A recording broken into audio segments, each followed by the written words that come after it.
You probably already know what you should be doing at work. Be productive, stay focused, collaborate, deliver results. But here's the hidden truth. It's often not the things we do that drain us the most. It's the things we shouldn't do. The invisible traps we fall into every day without even realizing it. Think about it.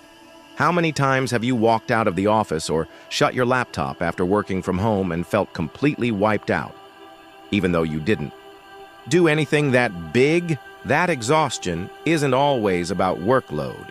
More often, it's about the mental energy leaks, the quiet don'ts that slowly drain your peace of mind at work. Research shows that work-related stress is one of the biggest contributors to mental health struggles worldwide. According to the American Institute of Stress, 83% of U.S. workers suffer from work-related stress, and about half say they need help managing it.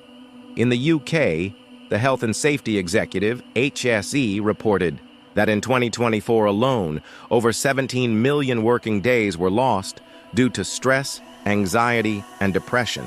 And here's the catch. It's not always the obvious things like deadlines or workload. It's the subtle, daily mental habits that pile up. So in this video, we're not going to talk about what to add to your day. Instead, we'll uncover 10 don'ts at work that quietly drain your mind. Think of this as your stop doing checklist. If you recognize yourself in even a few of these, you'll know exactly where your energy is leaking and how to fix it.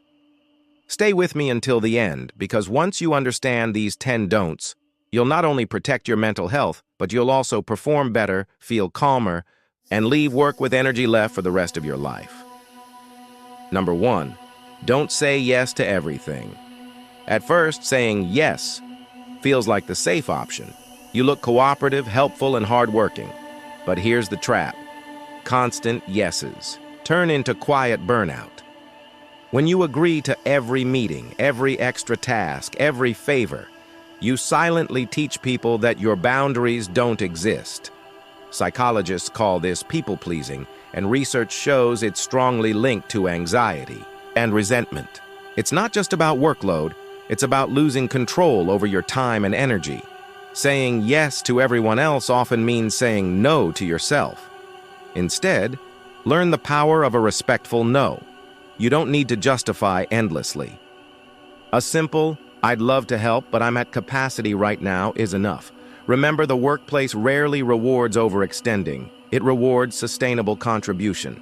Protect your yes for what truly matters. Number 2, don't skip breaks.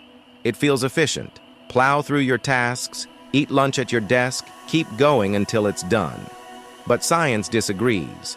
Studies from the University of Illinois show that our brains start to lose focus after just 50-60 minutes of continuous work.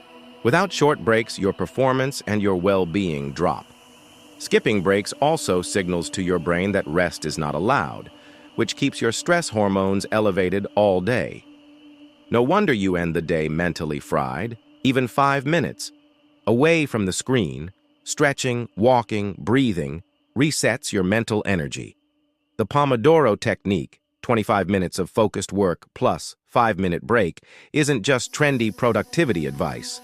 It's rooted in cognitive science. Don't glorify non-stop work.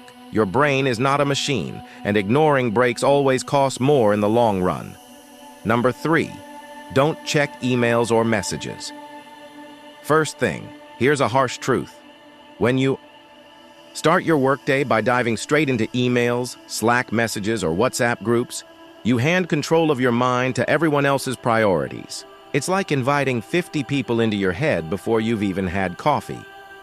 Research from McKinsey found that the average professional spends 28% of their work week just on email.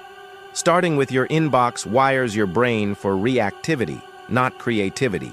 You instantly begin the day in response mode, chasing other people's agendas rather than setting your own.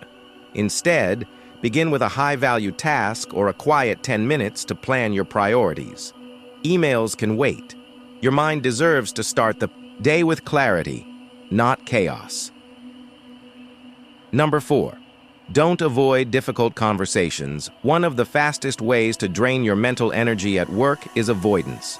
That awkward conversation you keep pushing aside, with a boss, a coworker, or a client, doesn't disappear when you ignore it. It lingers. It lives rent-free in your head. Psychologists call this the Zeigarnik effect. Unfinished tasks stick in your mind and keep recycling. Avoidance only extends the stress. By the time you finally address it, you've already lost hours of mental peace worrying about it.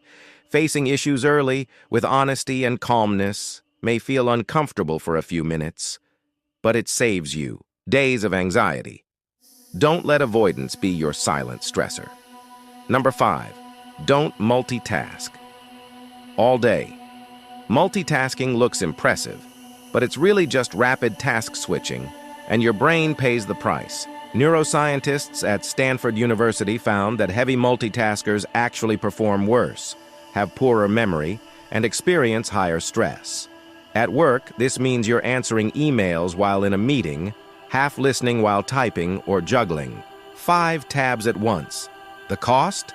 Lower quality of work, higher mental fatigue, and a constant feeling of being behind. Instead, practice single tasking. Block 30 minutes for deep focus on one thing. Silence notifications. You'll finish faster, better, and with less exhaustion. Number 6, don't stay silent. When you're overwhelmed, here's a dangerous myth. Staying silent and pushing through makes you strong. In reality, silence under pressure often leads to quiet collapse. A Harvard Business Review survey found that 70% of employees avoid tough conversations with their managers, often about workload. The result? They drown quietly, stressed and unsupported. Speaking up isn't weakness, it's professionalism. A simple, "Here's what's on my plate, what should I prioritize?" turns overwhelming chaos into clarity. Don't rob yourself of help. Number 7, don't bring work home in your head. This isn't just about physical work, it's about mental carryover. If you leave the office but spend the evening replaying emails, stressing over tomorrow, or mentally drafting presentations, you haven't left work at all. This blurred boundary is one reason burnout skyrocketed in the remote work era. The Miset World Health Organization has officially recognized burnout as an occupational phenomenon, and constant mental spillover is one of its key features. To protect yourself, create a shutdown ritual. Close the laptop, write tomorrow's top tasks, then deliberately switch contexts. Don't let work steal not just your time, but your peace after hours. Number 8, don't compare yourself constantly with coworkers. Comparison feels natural at work. Who got promoted? Who's praised? Who's faster, smarter, more liked? But comparison rarely motivates. It erodes. Psychologist Theodore Roosevelt famously said, "Comparison is the thief of joy." Studies confirm this. Workplace comparison is linked to lower self-esteem, higher anxiety, and even poorer performance. Your career is not a race on the same track. The moment you measure your worth only against coworkers, you hand your mental health to circumstances you can't control. Instead, compare yourself only to your past self. That's the only race that matters. Number 9, don't ignore early signs of burnout. Burnout doesn't arrive like a thunderstorm. It creeps in like fog. Irritability, brain fog, constant fatigue, small mistakes, these are early alarms. Ignore them, and they grow into full collapse. The Maslow Burnout Inventory, a leading research measure, shows burnout has 3 dimensions: emotional exhaustion, depersonalization, and reduced sense of accomplishment. Catching it early makes recovery far easier. Don't dismiss your signs as just being tired. Pay attention, seek support, adjust workload. Rest is not laziness, it's repair. Number 10, don't chase perfection. In every task, perfection looks like high standards, but in reality, it's anxiety wearing a mask. Perfectionists spend endless extra hours tweaking, polishing, second-guessing, often without adding real value. Psychologist Dr. Brené Brown calls perfectionism a 20-ton shield that keeps us from being seen. At work, it's also a direct path to exhaustion and procrastination. Aim for excellence, not perfection. Excellence means doing your best with the time and resources available. Perfection means chasing an impossible standard that no one asked for. Don't let perfect kill your peace. So there you have it. 10 don'ts at work that quietly drain your mind. Notice how most of these aren't about the workload itself. They're about the way we treat ourselves while we work. The invisible patterns that slowly leak our energy. Protecting your mental health at work isn't about adding more hacks, more routines, or more pressure. Sometimes it's about subtracting, removing the habits that silently drain you. Imagine the difference. If tomorrow you said no once when you meant it, took one real break, and left work in your head when you walked out. Small shifts, but powerful. If even one of these don'ts hit home for you, start there. You don't have to fix everything overnight. But every don't you drop makes space for a healthier, calmer you.